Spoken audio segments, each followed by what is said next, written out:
All right, a very important topic we want to address tonight, a topic that all families, parents, kids should talk about with one another, and especially those who have kids who are going to be going into college in the fall. This is something that should be on your mind. Should colleges and universities contact the families of students who are struggling? That is the question brought up in a New York Times article about a student who was struggling in class who sadly resorted to suicide. Now, the parents say the school knew about his struggles and didn't say anything to them. Frederick Lawrence is here with us. He's the former president of Brandeis University and the CEO of the Phi Beta Kappa Society. You also teach law at Georgetown. We appreciate you coming in.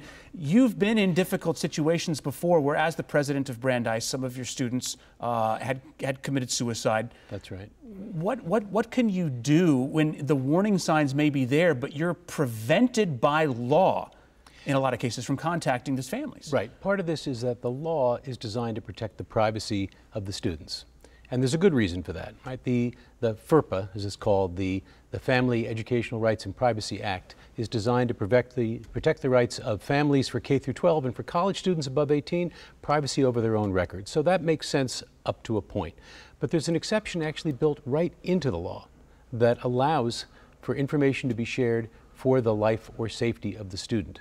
So really this becomes a judgment call. What makes this one complicated is you have two good things at war with each other. Protecting the privacy rights of young adults, that's who your students are, but also taking care of their safety. So in the cases where families have not been notified, is that schools making a conscious choice to protect themselves against, a privacy lawsuit, or do they just not know the nuance of that law?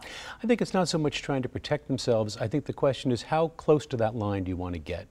Now, my rule as a university president is that where the health and safety of a student was involved, particularly in extreme cases, I'm willing to go very close to that line. In fact, I told my team, if you have to even step over it a little bit, I'll take that chance if we're protecting the health and safety of a student. I feel like I might be getting into the weeds of this a little bit, just to break it down to the most basic level. If I had a son who was a freshman in college, and he went to seek out counseling and admitted that he had had suicidal thoughts, as a parent, I want to know that, but the school just isn't allowed to say, except you're saying that there is an exception. Well, there is an exception, but you don't want to start with that exception. If your 18-year-old child, forget about school for a second, if your 18-year-old child goes to work, if your 18-year-old child goes into the Army and is talking to a counselor about some issues that child has, unless that child waives the rights to talk to you, I know it's your child, but it's also an adult. So the question is, when do you pass that line? So your child, God forbid, is having suicidal thoughts and shares that with a counselor. The counselor's got to use judgment and say, this is somebody I can work with, somebody I can talk to. If you've got a situation in which the counselors are saying, we've got a code red here, then you might want to bring the family in. All right, so you're letting your 18-year-old off to college. They're free. They're legally adults. You're paying the tuition, so maybe you feel like you've got a little more at stake than they're just free to do whatever they want. What should parents know as they send their kids off to school? There are waivers that can be signed that would allow for the school to more freely discuss some of these issues that would otherwise be cloaked in privacy. Correct. And I think the most important thing you said at the very beginning of the setup is when you said this is something you should be talking to your child about.